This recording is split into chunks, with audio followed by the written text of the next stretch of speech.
Namaskar guys, this is Prateek. Welcome back. Now we will start our diode, right? And diode is basically your P and N, pentavalent wala jo tha and trivalent wala tha. Trivalent was P, pentavalent was N. When P and N type conductors, semiconductors are joined together, how they react, that is a diode. Okay.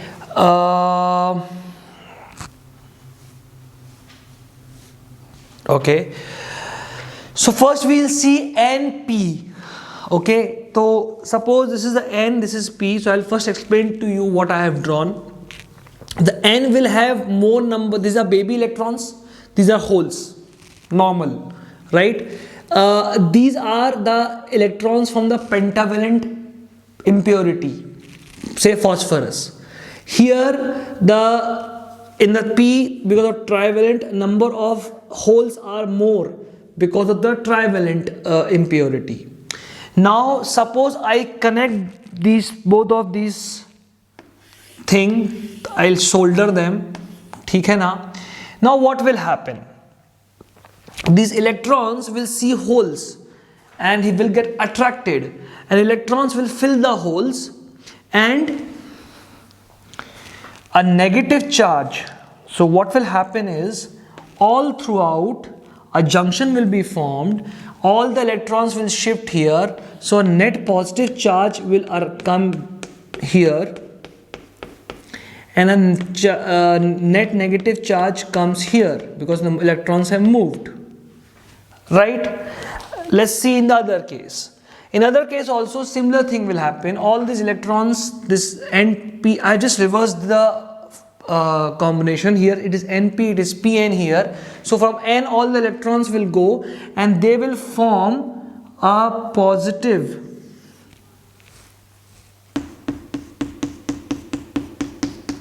here. All the electrons have gone here, so here negative will be formed. So sort of a junction gets formed in between. Fine, we are together until this. Okay. Now what will I do to this junction? If I apply the battery this way, so this is positive negative, this is positive negative, here NP is there, I've just reversed it, so P is close to positive, and this is called, when P is with positive, N is with negative, it is called forward biasing. Okay, that's how name has come. It's also easy to remember as well, right? Forward, I'll tell you how. Forward biasing, and this is reverse biasing, where positive is with N and negative is with P. It doesn't go right. A negative starts with N, so it is reverse biasing. Remember like that. Okay. Now what is the effect of this, right? So here the electrons have flown here, right? And there are more number of holes here, right? And there are more number of electrons here still. Obviously this gap has developed, but number of electrons are more here. These electrons will further, once they have gone to these holes, right? And the rest of the electrons, because of the positive charge, will attract here. So this positive, if electrons go, all the electrons goes here, this will lead to the widening of this thing, and this is a sort of widening will happen. Here number of holes are there. Holes will get attracted towards a negative charge. So hole will move here, electrons will move here, and hence this creates a bigger chasm, bigger gap, and this is positive. No, I should not use blue. I'll use green. This is positive, and this is negative. Right, guys? Since this barrier has increased and electrons will flow here and holes flow here, this is the electric field in this direction.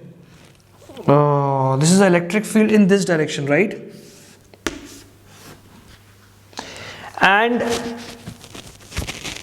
electrons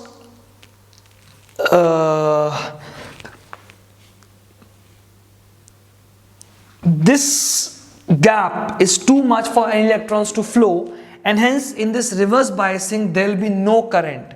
So current is almost equal to 0 if we do a reverse biasing. Let's see what will happen in forward biasing. Here number of holes are high and here number of electrons are high. So electrons will get attracted here. Sorry, holes will get attracted here. One second. This is N. Electrons are there. So electrons here, they will get repelled here, right? And here number of holes are more. The holes will get further repelled. The holes will move now in this direction. Holes will move in this direction, and electron, here electron, they will move in this direction, and hence there will be a flow of current in this direction, which was intended by the battery as well. So hence the in forward biasing there is a proper current, and current, as you increase the voltage, current increases tremendously. So if you see the curve of voltage upon and current, right? So in forward, this is a forward biasing and this is a reverse biasing, right? The negative voltage has been applied. In forward biasing, if you increase the voltage increases tremendously after certain voltage. It goes like exponential increase. Meanwhile, your this thing, if you do a reverse biasing, the current decreases and it becomes, it is in zero range only. It doesn't increase at all. Neither it decreases. So it's like almost zero from initially only. So this is how the forward biasing works, guys. And let's understand now what is rectifier. I would need to rub this, but just to summarize it again, guys, basically you're adding N and P, you're creating a junction. In reverse biasing, the junction broadens, allowing no further current to go. In this, the junction is acting as a barrier, right? This is a barrier because electrons have to flow here. This is a barrier, but that barrier has been reduced because of the sort of what we have understood here. So this is forward biasing. Just remember, if the NP diode is connected in forward biasing, you have a great current. If it is in reverse biasing, there's a zero current. With this logic, we will understand transistor as well, which is considered to be a more difficult thing. And wait a while, I will just rub this and tell you about rectifier. Okay. So guys, let's finish this. Let's see the first application of diode, which is rectifier. Guys, these two things are very, very important. This I will take in one video itself, right? So right now we are trying to understand rectifier. So how does rectifier works? So I told you two things. To just remember two things. In forward biasing, current will flow. In negative biasing, current will not flow. In forward biasing, in fact, the current increases very high as I increase the voltage. So consider this. First of all, know that this is the symbol that we used. This is this is how the symbol is used. I have taken blue and or yellow color because probably blue is your P side, which is full of holes, and in holes valence electrons play the role by creating hole and do the movement. Here valence band mein movement happens. This is N junction, which is basically your yellow I have taken because in N junction your conduction band, conduction band, the electrons flow. So by that logic it becomes easier. So this is your PN, right? This is a PN. So suppose that certain this is your alternating alternating current voltage. At one cycle this is positive, negative. So this is the forward biasing, guys. So proper current will flow. So suppose the input was like this, right? The output would be increase in here, right? Amplitude will also increase. Then in the reverse case, when this will become negative and this will become positive, then in that case this will become a reverse biasing, so no current will flow. So for this cycle, no current flows, so total blank comes into picture, okay, and then the cycle will get repeated. So then in this way you will lose certain amount of current in reverse biasing, which can be sort it out. We'll sort it out that way as well using a transformer. But what we got to understand is your alternating current has become a direct current. In only one direction it flows. Now if I want to further improve it, I will use two diode to create and save this gap as well. So what I will do is, in one circuit I have attached this is your inductor, right? Basically a transformer. Mutual inductance will happen and the voltage will get transferred by this logic. We have covered that in before. So now you see, when this is positive, suppose, let me take a yellow, no, pink, green.